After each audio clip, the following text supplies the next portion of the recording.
What's up, and welcome to another edition of Locked On NBA, the biggest stories with the local experts. I'm your host, Jackson Gatlin, also host of Locked On Rockets right here on the Locked On Podcast Network. Today, we'll be chatting with Brad Rowland from Locked On Hawks. The Atlanta Hawks making a win-now move, trading 3 future first-round draft picks and Danilo Gallinari for Dejounte Murray. How will Murray pair with Trae Young in the backcourt for Atlanta? What will that duo bring to the table for the Hawks? And hey, what does the future hold for John Collins? All of that and more, but just first, a quick message from our friends over at BetOnline, because BetOnline.net is your number one source for all of your sports betting needs and info. Find all the latest sports developments, league reviews, and news, including Major League Baseball, UFC, MMA, boxing, golf, you name it, they've got it over at BetOnline. BetOnline continues to be your number one source for all of your sports wagering information, including live betting, esports, and more. And speaking of more, right now you can go take a look at who the odds-on favorite is to win Rookie of the Year next season in the NBA. Right now, Paolo Banchero leading the way at plus 300. You got Jabari Smith Jr. right behind him at plus 375. Third on the list, Chet Holmgren at plus 575, and then rounding out the top 5, you got Jaden Ivey at plus 650, and then Keegan Murray, a bit of a distant 5th at plus 900. So for all of that and more odds, head to their website today or use your mobile device to learn more about the trends in action available to you. BetOnline, it's where the game starts. Joining us now is Brad Rowland from Locked On Hawks. You can follow on Twitter at BT Rowland. Now, Brad, Dejounte Murray joining the Atlanta Hawks, one of the bigger trades so far of this NBA offseason. We're going to talk about kind of how that moves the scale a little bit for this Hawks team, but let's just start first. Let's look at the actual package here, outgoing from Atlanta. 3 first-round draft picks, and then Danilo Gallinari, the 3 picks 2023, 2025, 2027.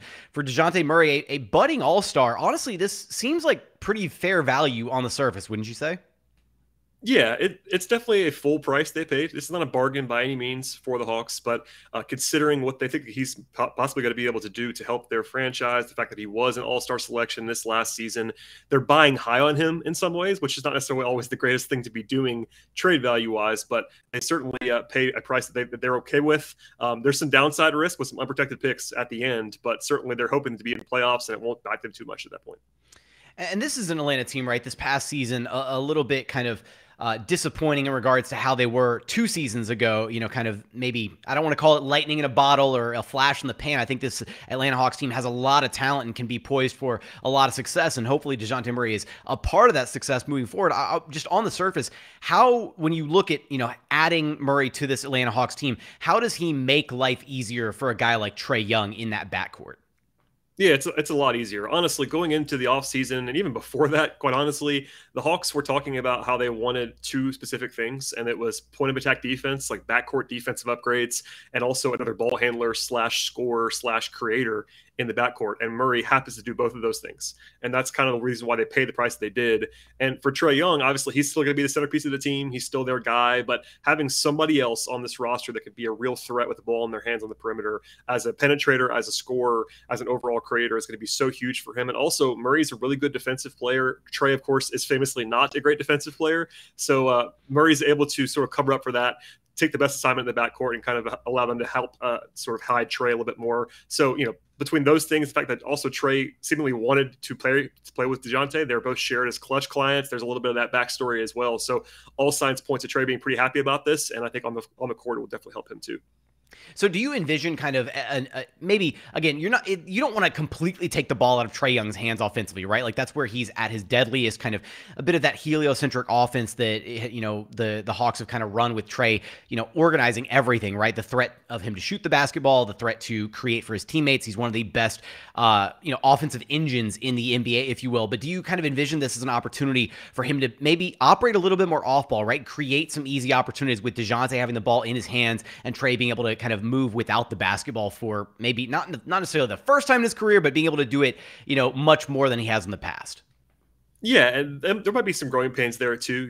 Trae definitely has the capability and the skill set to move off the ball. His spot up shooting numbers have been incredible in his career, basically the entire way, but just the volume has been very low. He's not the most established guy moving off the ball. And also Murray, when he's not playing with the ball in his hands, is kind of a limited shooter. That's sort of the weakness of this pairing potentially, is that Murray is not the best off ball guy right now as a spot up guy. So yeah, they're gonna have Trae sort of figure it out as to how to not be off the ball all the time, but be more comfortable off the ball, and also have Murray sort of function more as a cutter off the ball, more of a guy who could put pressure on the defense, attack the second side, closeouts, and that kind of stuff like that. So it might take some time. I think the fit does make some sense to me. It's not an absolutely perfect one, though, because you wish Murray was a little bit better of a shooter, potentially that kind of thing. But I do think that Trae will find it easy eventually to move off the ball a little bit more than he has, while still, as you sort of mentioned there, still being the primary option, because everybody agrees it's still his team. He's still going to be the guy with the ball in his hands more often than not. Do you kind of envision, Dejounte Murray stepping into, is he going to be kind of like the second, or at least like talent-wise, do you view Dejounte Murray as now the second most talented player on this team? Do you still think there's an argument there that John Collins is that guy? How do you kind of view the hierarchy on this team now? Yeah, I think they definitely believe that Murray is going to be their number 2 guy. I'm a big Collins fan, to be honest with you, but obviously he's been in trade rumors for quite some time. It would not stun me if they moved on from him in the next couple of weeks, even. So with that in mind, and the price they paid for Murray, they think that he's their number 2 guy for sure. And I think the fact that he does have that All-Star pedigree now, and they have this natural thing when Trae leaves the floor to where they can kind of run everything through Murray and still have that opportunity, 10, 12 minutes a game where Murray can still be Murray and be the guy that he was in San Antonio, and kind of have that sort of those muscles not atrophy necessarily while Trae is still on this roster. So yeah, they believe he's their number 2 guy. That makes a lot of sense given the price they pay, given what he's going to be owed in the future if they were to re-sign him down the line and the numbers that he's put up. I think the gap probably is not as big between Murray and guys like Collins and Capella as some people might think that it is, but I do believe, and it's probably just because I'm a little bit higher on Collins and Capella than everybody else is. But Murray's really good, and they believe in him, obviously, as you can see by what they paid for him.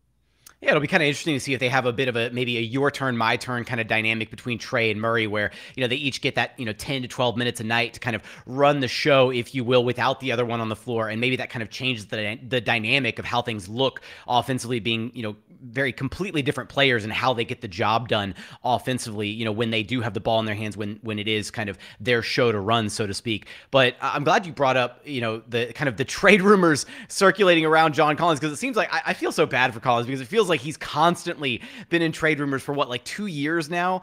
And so I'm curious to you, just what is his future in Atlanta, right? Is it just kind of murky right now? And if the Hawks were to trade him, like what kind of return would you ultimately be seeking for a guy like John Collins at this point, when you've already picked up a guy like Dejounte Murray, who Collins was mentioned in rumors for him originally, right? So yeah, it's really interesting all the way across, because, for one thing, I never understood the urgency to trade John Collins. I think he's a really good player on a very solid, reasonable contract. He's not a huge bargain anymore. They paid him last summer, and now he's making real money at $25-ish million a year. But with the new environment, with the cap, he's perfectly fine in terms of value on that deal. He's a really good player, and I think part of the impetus to potentially trade him was to kind of make that their one sort of big picture move. They wanted to just kind of change something. There was a mandate from the top to just do something different going into next season, and they managed to do that without trading him. So I think that might have lessened the burden on definitely trading him, but he's still available. And I think that, as you mentioned, it's really tough to be a guy like that and be in rumors for, like you said, 2 straight years, basically. And he's a pro. He always plays hard. I think if they were to bring him back, he won't be a problem. I think he'll come in and play hard. But it's definitely a little bit weird when you know that you were so available. And honestly, for the first time, I was thinking, and I was hearing behind the scenes, that it was more likely than not he was going to be traded. I've always been skeptical that he would be moved, but the buzz got very, very loud in late June and in the first couple of days of July. So I'm not sure if they're going to pull him back now. And the big thing as far as the return is concerned is that the Hawks know if they were to trade John Collins, they want to win now. That Murray deal was a win now kind of move. And you can't just trade Collins with no return at the power forward spot, because outside of Jalen Johnson, who they drafted in 2021, who's the only, and honestly, he barely played last year. Like they like him, but you can't go into the season winning in sort of a win now mode with only that guy as your power forward. So they have to get back a power forward, and that makes any deal so much harder when you have to replace the guy that you're trading immediately. You speak about Atlanta being in kind of that win now mode, right? Dejounte Murray is a win now type player, win now trade. Pairing him with the the other core pieces there of Trae Young, John Collins, Capella. This is an exciting Atlanta team. What really kind of threw me for a loop here, and maybe you can shine a light on this, Brad, is I was kind of taken aback at them dealing Kevin Huerter. He seems like a guy who's been a big part of what Atlanta's, done. He seems like a, very solid offensive player, exactly the type of guy that you would want to have around a Trae Young to kind of be able to feast off the opportunities that he gets for him. But dealing Kevin Huerter to the Sacramento Kings for Justin Holiday, Mo Harkless, and a future first-round draft pick, give us your breakdown of this trade and kind of, how you've evaluated it to this point. Yeah, it's an interesting move. I was not shocked by it, particularly after the Murray deal, because if you wanted to look at it this way, you could say, look, they now have Murray as the primary shooting guard. I know he's going to play a lot of point guard behind Trae as well, but he's going to start at the 2. And you also have Bogdanovic still on this roster. So they had 3 guys who were basically starting caliber shooting guards. And to move one of them does make logical sense. But for me, there's that inkling out there of like they also saved some money in that trade, and there's the potential of a tax avoidance kind of thing with this Hawks team that I've been hearing behind the scenes for a while. But it really comes down to future-facing money. Huerter just starting a 4-year deal. I think with DeAndre Hunter coming up for an extension potentially, and maybe a new deal going into next year, they have big money on the books now for Trae and Murray and Capella and Okongwu down the line, all that stuff. They have a lot of money committed, and I think that was at least part of this. Also, they get a guy, Justin Holiday, who I think is a valuable piece. It's an expiring contract, so you can't go, 1-for-1 on that. But Holiday is probably a better natural fit on this roster in terms of just like clear path to playing time in some ways than Huerter. But I didn't love it, to be honest. I think from a value standpoint, that first round pick is kind of a fake one from the Kings in some respects. It might convey, but the Kings are, as everybody knows, the one team you cannot just assume is going to make the playoffs in the next 3 or 4 seasons. So no lock there that's going to happen. If they get a first round pick in the deal, the value becomes just fine. But it is a little bit confusing on the outside. Like, why are they trying to get a little bit worse here with this trade because of what they've done elsewhere? They're obviously trying to win, and Holiday is a pretty good player right now, but he's not quite as good as Kevin Huerter is. So it's kind of a weird dynamics up and down this entire transaction, really.